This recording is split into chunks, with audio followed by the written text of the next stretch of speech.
Video like जरूर कर लीजिए और ऐसे वीडियो लगातार फ्री में पाने के लिए चैनल को तुरंत सब्सक्राइब कर लीजिए और बेल आइकन को जरूर टैप कर लीजिए ताकि आगे भी सारे वीडियो आपको मिलते रहे। यूट्यूब में फॉलो करते हैं तो प्लीज ये वाला फ्री टेलीग्राम चैनल जरूर ज्वाइन कर लीजिएगा। सारे नोटिफिकेशन सारे अपडेट यहीं पे आते हैं, ध्यान रखिए। Everyone, I hope you all are doing well. मैं Shivangi Singh study for civil services में आप सभी का बहुत बहुत स्वागत करती हूँ। ये हमारा GS 5 पॉइंट नंबर 19 होगा। इंग्लिश मीडियम का हमारा ये वीडियो डील करेगा NGOs इन Uttar Pradesh, non governmental organisations, उनका कंट्रीब्यूशन, उनसे रिलेटेड इश्यूज, उनका इम्पैक्ट, सब कुछ एक छोटे से वीडियो में हम पूरा कवर कर लेंगे। इसके अलावा आप लोग आंसर राइटिंग प्रैक्टिस अपनी एकदम फोकस्ड रखिए, बहुत अच्छे से पढ़िए, अब सब कुछ लिखते रहिए। वीडियोस में पूछे गए सवाल का जवाब जरूर कमेंट डाउन करके मुझे बताइए। आप जो लोग हमारे पेड ग्रुप्स को ज्वाइन करना चाहते हैं वो नीचे दिए गए नंबर्स पे कांटेक्ट कर सकते हैं। UPPCS 2023 मेंस का ग्रुप, एसए का ग्रुप, UPPCS 2024 का ग्रुप, UPSC का भी 2024 के लिए हमारा एक CMP बैच चल रहा है, कॉम्प्रिहेंसिव मेंटरशिप प्रोग्राम, तो आप उसको भी ज्वाइन कर सकते हैं। फिलहाल के लिए इंग्लिश मीडियम में GS 5 point number 19। Thank you so much. तो GS 5 का पॉइंट नंबर 19 होगा ये हमारा, NGOs in Uttar Pradesh, contribution, issues and impact. Important topic है, नॉन गवर्नमेंटल ऑर्गेनाइजेशन की बात हो रही है यहाँ पे। सबसे पहले तो नॉन गवर्नमेंटल ऑर्गेनाइजेशन क्या है, एक NGO क्या है। NGO एक ऑर्गेनाइजेशन है जिसको बना रहे हैं अ ग्रुप ऑफ इंडिविजुअल्स, ठीक है। वॉलंटरी ऑर्गेनाइजेशन है ये, कोई जोर जबरदस्ती से तो नहीं कह रहा आपको बनाइए आप NGO, and it is directed towards the welfare of the people. जो स्टेट बात करती है वेलफेयर स्टेट की, वही इनका ऑब्जेक्टिव है। पीपल, हाँ, वेलफेयर ऑफ द पीपल, ध्यान दीजिएगा इस चीज को। Animals, human rights and a variety of other things. आपने सुना होगा NGOs अलग अलग, भाई वो स्ट्रे डॉग्स को बहुत सारे शेल्टर होम देते हैं, ओल्ड एज पीपल को देते हैं, कुछ लोग कपड़े इकट्ठा करते हैं, कुछ लोग कुछ, मतलब बहुत सारी चीजों के लिए हैं। They are not for profit organisations, जहां पे वॉलंटियर्स काम करते हैं and they help achieve the organisations particular goal, और ये बहुत ही प्रोमिनेंट पार्ट है सोसाइटी का, याद रखिएगा इस चीज को, ठीक है। तो इसलिए ये काफी इंपॉर्टेंट हो जाते हैं, मतलब ये गवर्नमेंट का पार्ट नहीं है and it is not considered a convention for profit business, and ordinary citizens बनाते हैं इनको मोस्टली। NGOs को अब फंडिंग कहां से मिलती है, they are funded by foundations, businesses, governments, private persons etcetera, ठीक है।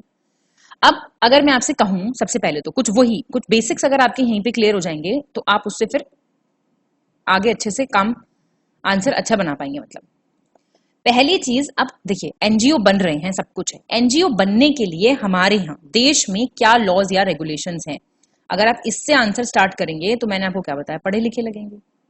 एजेंडा पढ़ा लिखा लगना है, होना नहीं, ठीक है। तो कुछ कॉन्स्टिट्यूशनल प्रोविजंस हैं।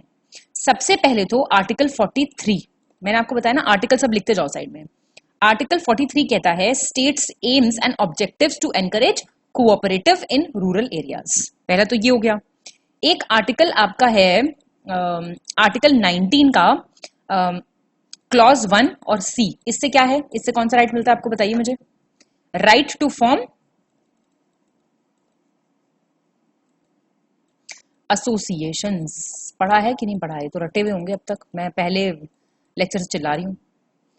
और एंट्री 28 है, ये 28 फिर कहेंगे ढंग से नहीं दिख रहा है, एक सेकेंड, ऊपर का मिट गया, कोई बात नहीं। ये आर्टिकल 1 क्लॉज C है और ये एंट्री 28 है आपकी कॉन्करेंट लिस्ट की। क्या क्या कहता है ये, it says charitable institutions, charity, religious and charitable endowments and religious institutions etcetera. तो ये NGOs इसी में आ जाता है। तो हमारे तीन तो हमको हमारे कॉन्स्टिट्यूशन में ही रेफरेंसेस जो हैं वो मिल गए। क्लियर।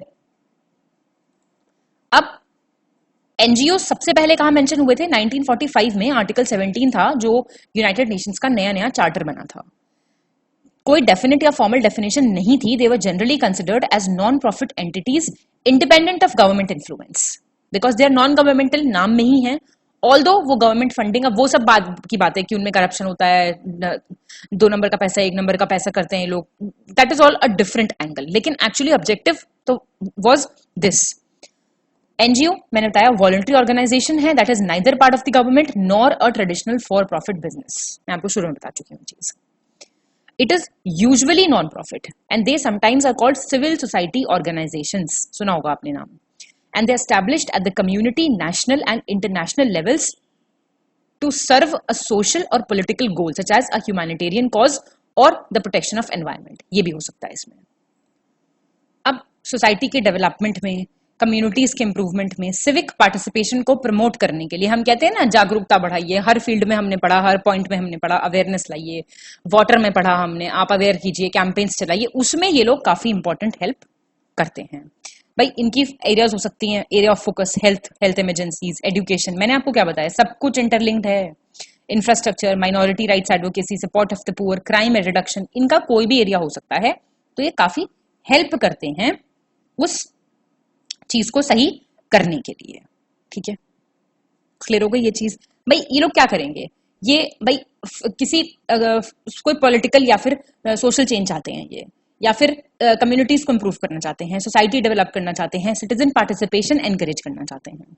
इन्हीं के कंट्रीब्यूशन से आप जानते हैं आरटीआई एक्ट पॉसिबल हो पाया था। आरटीआई, राइट टू इन्फॉर्मेशन, बहुत ही प्रोएक्टिवली कंट्रीब्यूट किया था एनजीओज ने। ठीक है, फिर राइट टू शेल्टर, ऐसी ऐसी चीजें ये प्रमोट कर सकते हैं। और एनजीओज जो हैं actually they are interested in pilot projects, so they encourage innovation and demonstration. तो एनजीओज की ही मदद से कई बार बहुत सारी वेलफेयर स्कीम्स भी आती हैं एक्ट के थ्रू, समझ रहे हैं बात।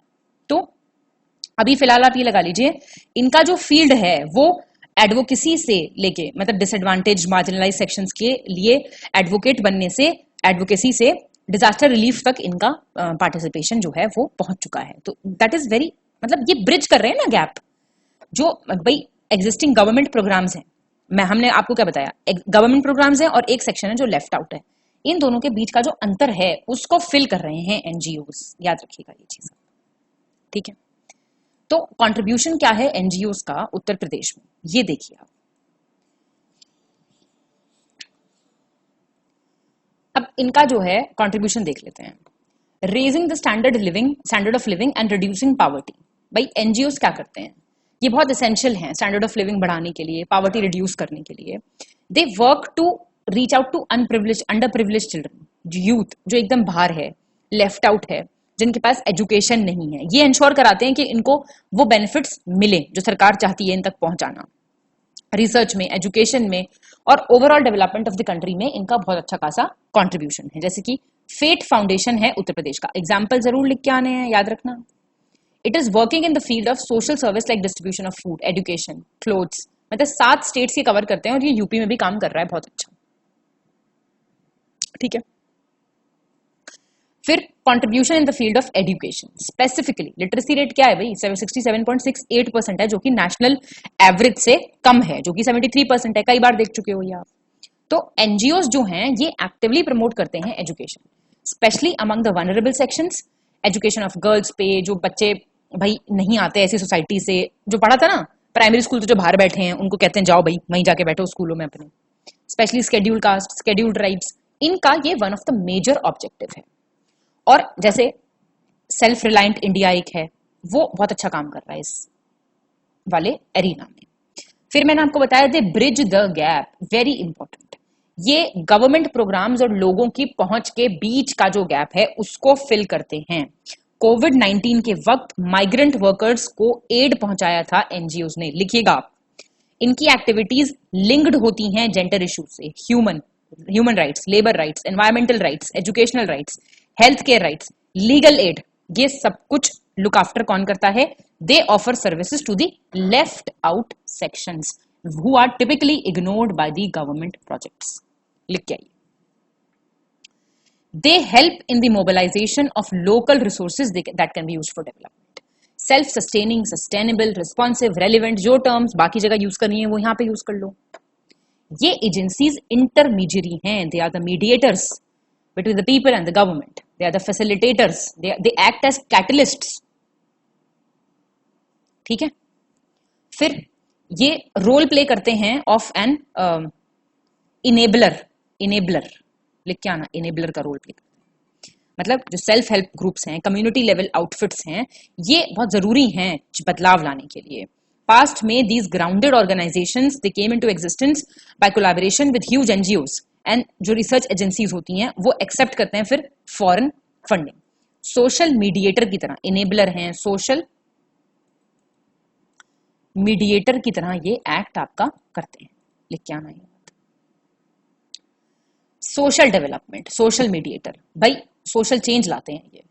दे ensures that there is equal participation of people, they play a vital role in educating and motivating people to fight for their rights. उनको इनेबल करते हैं, मैंने कहा ना, they play a role of an enabler. फिर भैया women empowerment तो होगा ही इनका core arena. Women they are the vulnerable section of the society, मैं ऐसा नहीं समझती हूँ, लेकिन विमेन को अलग से ना कैटेगराइज करके पीपल, ऐसे हैं लोग जो वनरेबल हैं, ज्यादा विमेन हैं, they are working for their rights, तो वो जो हैं सोशल सेक्टर में खुद को इन्वॉल्व करती हैं।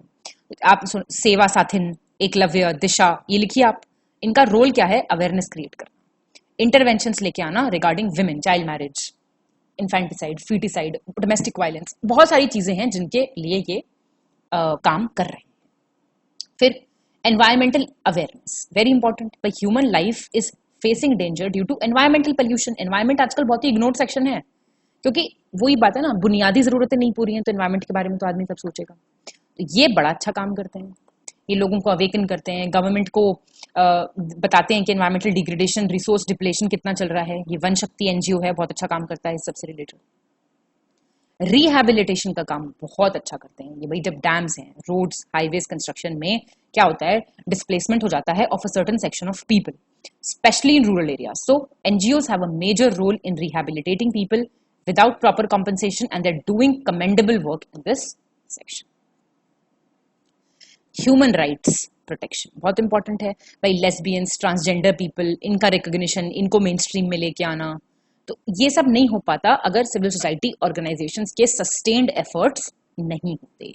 आप एक और पॉइंट इसमें ऐड कीजिए please, add one more point, role in participatory governance, role in participative होगा, पार्टिसिपेटरी या पार्टिसिपेटिव जो भी लिखना, गवर्नेंस लिखिए। क्या करते हैं ये, जो इनिशिएटिव, जैसे कि एनवायरमेंटल प्रोटेक्शन एक्ट 1986 का आया, फॉरेस्ट राइट्स एक्ट आया, राइट टू एजुकेशन एक्ट आया, मनरेगा आया, फिर आपका बहुत सारी चीजें ऐसी आई।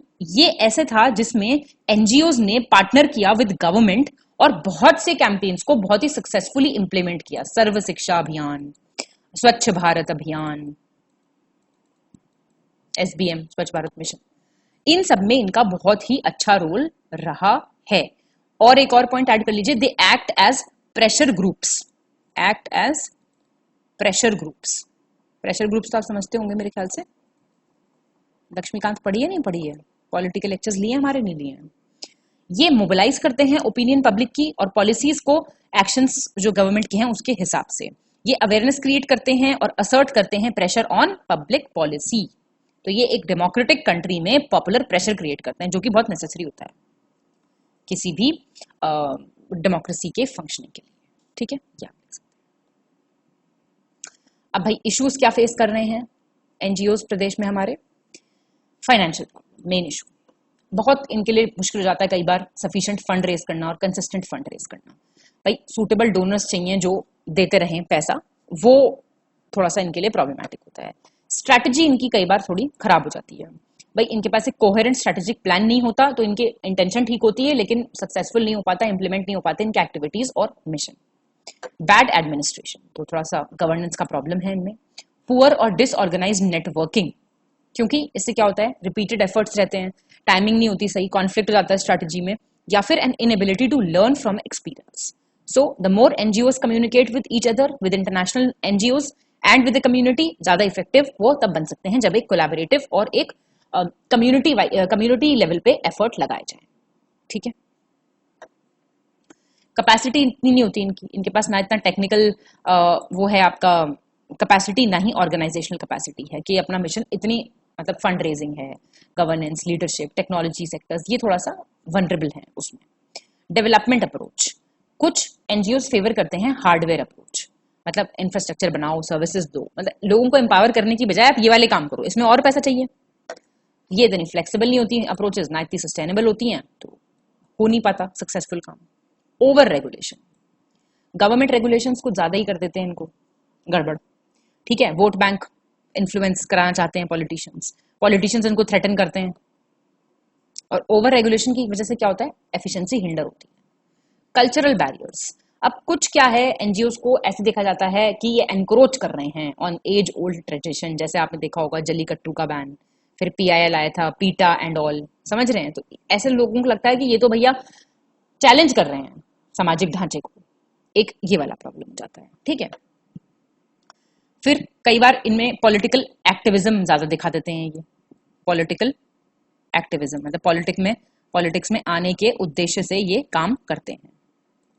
ठीक है, फिर इनका कई बार एजेंडा ठीक नहीं होता है ना, कई बार ऐसा देखा गया है कि फॉरेन सपोर्टेड एक्सट्रीमिस्ट और जो अलगाववादी ग्रुप्स होते हैं उनसे मिले हुए होते हैं ये आप लिख सकते हैं। और भाई एक और सबसे इंपॉर्टेंट पॉइंट तो हम छोड़ दिया इसमें, वो आप लिखिए please, lack of social work and volunteerism, मतलब जिसके लिए ये स्टार्ट हुए हैं वो तो देखा जाता ही नहीं, कौन करना चाहता सोशल वर्क आजकल। Lack of social work and volunteerism, ये पॉइंट लिख सकते हैं आप। तो यंग जनरेशन तो मतलब कुछ ज्यादा इसको अट्रैक्टिव करियर मानती नहीं है, तो चिल्ड्रन जो बच्चे पेरेंट्स जाने देंगे क्या सोशल वर्क करने के लिए, नहीं जाने देंगे, क्या आप लिख सकते हैं। सुना होगा आपने, एक नन्ही कली, केयर इंडिया है, एक आपका गूंज बड़ा फेमस है, वो तो अंशु गुप्ता उनके उसमें भी आए थे, वो एक रमन मैग्सेसे अवार्ड मिला था जिनको, देखा होगा किसी ने। ऐसे आप एनजीओस थोड़ा यूपी वाले लिख सकते हैं जो यूपी में काम कर रहे हैं, बल्कि सभी नेशनल लेवल के भी यूपी में काम कर ही रहे हैं। तो लॉज और प्रोविजंस, कॉन्स्टिट्यूशनल प्रोविजंस क्या हैं, ये मैं आपको ऑलरेडी बता चुकी हूँ। खैर एक हाँ ये रह गया था, ये फकरा एक्ट जो है, फॉरेन कंट्रीब्यूशन रेगुलेशन एक्ट 2010, इसमें क्या होता है, जो रेसिपिएंट है फॉरेन कंट्रीब्यूशन जो आ रहा है उसमें पर्पस डिक्लेयर किया जाए कि जिसके लिए कंट्रीब्यूशन आ रहा है। और जो ये फेमा है आपका 1999 वाला, इसका ऑब्जेक्टिव भी मतलब एनजीओज इसमें भी कवर होते हैं। और आर्टिकल 91C और एक ये 43 और एंट्री 28, यहीं पे फिर से रिवाइज कर दो, कॉन्करेंट लिस्ट CL। फिर है आपका पॉजिटिव इम्पैक्ट, क्या है एनजीओस का यूपी में, positive impact, positive effects, need India, ये कुछ नाम दिए हैं सारे, ये देख लो आप। ये नदरन रीजन का है, उत्तर प्रदेश बिहार में ऑपरेट कर रहा है, और ये कमिटेड सोशल एंटरप्रेन्योर्स हैं जो विमेन एजुकेशन पे, चिल्ड्रन पे, लिवलीहुड्स इनेबल करने पे, सस्टेनेबल इकोनॉमिक डेवलपमेंट पे काम कर रहे हैं, micro finance, health care, education के सेक्टर में। फूड फॉर लाइफ वृंदावन, ये 1991 से है, ये गरीब लोगों को फ्री में खाना खिलाते हैं और ट्रीज प्लांट करते हैं, पेपर रिसाइकलिंग करते हैं, और खुद के इनके स्कूल्स चलते हैं जो फ्री एजुकेशन देते हैं बच्चों को। वात्सल्य करके है एक 1995 का एनजीओ जो स्टैब्लिश हुआ था as a health resource centre by medical professionals. तो इसमें क्या है, सिविल सोसाइटी ऑर्गेनाइजेशंस के साथ काम करते हैं अच्छे से, and for the last few years it has been working towards promoting gender equality. इनके एरिया हैं लखनऊ, सीतापुर, लखीमपुर, ये सब। विद्या एंड चाइल्ड, ये वीक चिल्ड्रन को एम्फेसिस देना चाहता है ऑन देयर ओवरऑल डेवलपमेंट, मतलब नर्सरी से क्लास 12 तक बच्चों को अच्छी एजुकेशन मिलती है यहाँ पे, और बच्चों को मतलब फिर उसके बाद भी स्टडीज में ये लोग हेल्प करते हैं। तो commendable efforts have been made by Need Foundation, Akshay Patra सुना होगा आपने, बहुत फेमस है ये, और caste system, untouchability, dowry system, gender test, इस सब के अगेंस्ट, इस सबको हटाने के लिए इन्होंने बहुत ही शानदार काम किया है। कुछ दुष्प्रभाव भी देखने को मिलते हैं एनजीओस के, फाइनेंशियल फ्रॉड कर देते हैं कई बार। उत्तर प्रदेश में सबसे ज्यादा एनजीओस हैं, सोचिए आप, आउट ऑफ 28 स्टेट्स, लेकिन 1.19 लाख एनजीओस ही ऐसे हैं जो अपना इनकम और एक्सपेंडिचर रिटर्न भरते हैं, तो मतलब गड़बड़ चल रही है ना। सीबीआई कहता है कि जो एग्जिस्टिंग लॉ है ये इतना ट्रांसपेरेंट नहीं है, जो फाइनेंशियल ट्रांजैक्शंस कर रहे हैं एनजीओस उसको लेके। हवाला मैंने क्या बताया आपको, पढ़ाया था उसमें मैंने आपको, नहीं, मनी लॉन्ड्रिंग में, फॉरेन फंडिंग, मनी लॉन्ड्रिंग, तो ऐसे रूट्स को यूज करते हैं रेमिट करने के लिए इलीगल मनी। एनजीओस का बहुत ज्यादा हाथ है इस सब।